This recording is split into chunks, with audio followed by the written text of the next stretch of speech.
The morning he stopped being afraid of dying was the morning he became dangerous. The morning nothing felt real. There's a moment in war nobody talks about. Not the first combat, not the first loss. It's the morning you wake up under bombardment and roll over to sleep a little longer. James Crawford is there. March 1944. 4 months in. Shells land 200 meters away. The ground trembles. Dust falls from the ceiling. He doesn't move. He eats. He jokes. He lights a cigarette with steady hands. A letter arrives from his mother. "You must be so scared, sweetheart." He reads it once, then again, and something about it feels distant, unfamiliar. He sets it down slowly, because the truth is, he can't remember what fear feels like anymore. Here's what's terrifying. That's not courage. That's something else entirely. How fear disappears. A few months ago, every explosion made his chest tighten. Every night felt like it could be his last. Now, the war hasn't changed. He has. He didn't conquer fear. He just stopped noticing it. At 22, James enlisted with the same fear everyone carries into war. The first week at the front nearly broke him. Every distant gunshot snapped his attention. Every incoming shell made his hands shake. Sleep came in fragments, shallow, restless. He watched older soldiers, calm, controlled, almost indifferent, and couldn't understand how they functioned like that. Now he's one of them. The transformation didn't happen all at once. It crept in quietly, day after day, night after night. The same sounds, the same danger, the same survival, until his brain started adjusting. Neuroscientists call it habituation. When something repeats often enough and doesn't kill you, the brain reduces its response. It's why you stop noticing background noise, why a strong smell fades after a few minutes. The brain learns what to ignore. For James, that process didn't stop at small things. It expanded to everything around him. Bombardments, gunfire, the presence of death. His amygdala, the brain's alarm system, has recalibrated. What once triggered panic now barely registers. This isn't courage, it's efficiency. The brain is trying to protect him from constant overload, because no human can stay in a state of fear forever. Something has to give. But here's the problem. War doesn't prepare you for. The danger of feeling nothing war doesn't become safe just because it feels normal. And that's the problem. The danger is still real. The fear just isn't. And that gap between what's happening and how it feels is where mistakes are made. It's where men step too far, move too early, stay exposed too long. Not because they're brave, because their brains stopped warning them. At night, James watches the newer soldiers, the ones who arrived last month. He sees it in their eyes, the tension, the sharp reactions, the constant scanning of the horizon. They flinch at distant sounds. Their shoulders tighten with every impact.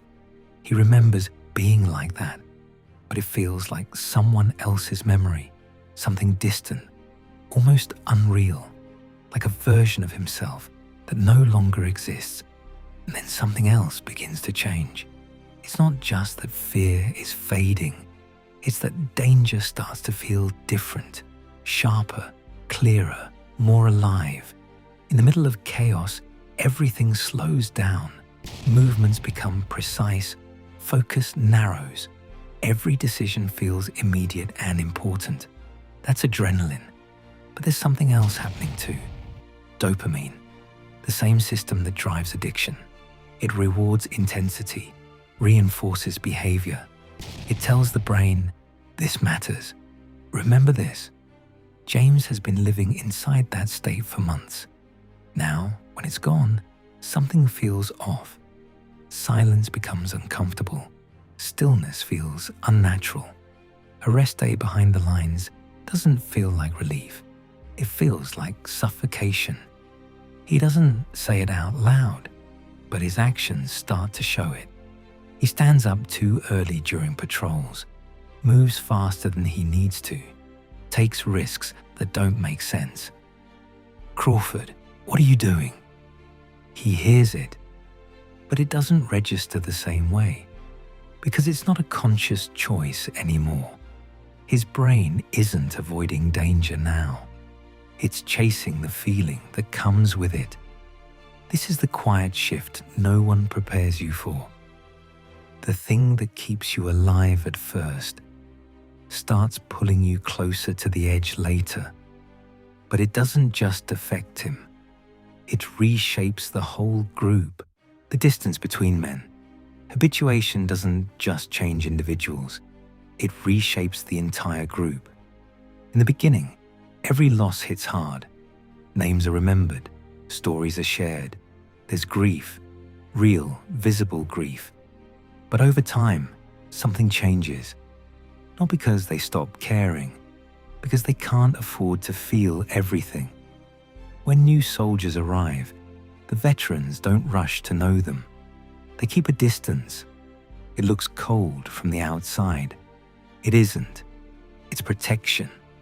A quiet decision the brain makes without asking. Don't attach too quickly. Wait, see if they survive. Psychologists call it preventive disengagement. It allows the group to function, to keep moving after loss. But it comes at a cost. Each time it happens, something small gets pushed aside. Connection, emotion, humanity. Not gone, just delayed. James gets a short leave into town. 48 hours away from the front. He's supposed to rest, reset. But the moment he arrives, something feels wrong. The streets are full of life.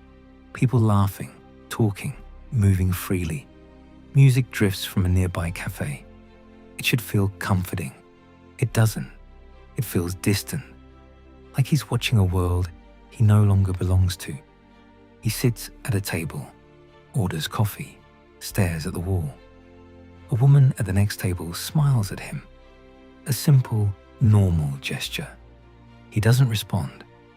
Not because he doesn't want to, because he doesn't know how anymore. The connection feels out of reach. 2 days were planned. He leaves after one, returns to the front early.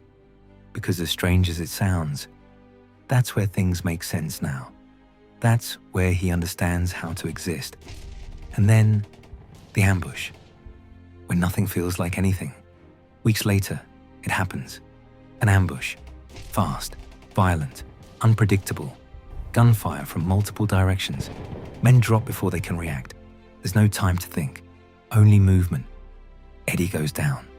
10 meters away. James sees him fall, and something in him reacts instantly. No hesitation, no calculation. He moves, out from cover, across open ground. Bullets cut through the air around him. He doesn't feel it, not fear, not doubt, just clarity.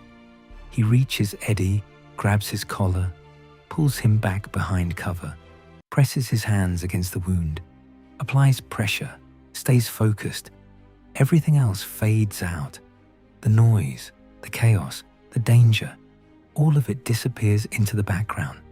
Because in that moment, this feels normal, like routine, like something he was built to do. And then it ends. The gunfire slows, then stops. Silence returns, slowly. Eddie is still breathing, barely, but alive. And that's when something shifts. Not during the chaos, after it. James sits back against the wall, looks down at his hands. They're shaking, not slightly, violently, uncontrollably. His breath shortens, chest tightens, and for the first time in months, he feels it again. Not pure fear, but something close to it. Relief, raw, intense, overwhelming. It hits all at once, and he doesn't know what to do with it, because it's unfamiliar now. forgotten, but still there, somewhere underneath everything that's changed. Here's what nobody tells you. The cost of adaptation. Danger habituation isn't weakness. It isn't failure. It's the brain doing exactly what it's designed to do. Adapting, protecting, keeping the system running under impossible conditions. Without it, soldiers would freeze, break down, stop functioning entirely. But adaptation has consequences. The soldier who no longer feels fear is the one who gets closest to the line, not because he wants to die, because nothing inside him is telling him to step back. James didn't become fearless. The war changed how his brain measures danger. It blurred the line between risk and reality. The ambush didn't fix that. It didn't undo the months of change, but it did something important. It cracked through the surface, reminded him there's still something human underneath all of it, something that can still react, still feel, still shake when it matters. But war doesn't stop to let you process that. It keeps moving, and so does he, because the transformation isn't finished yet, and neither is the cost. Not that fear disappears, but that it comes back when it's already too late, or doesn't come back at all. That's the part war doesn't heal. That's the part that goes home with him. Subscribe for more.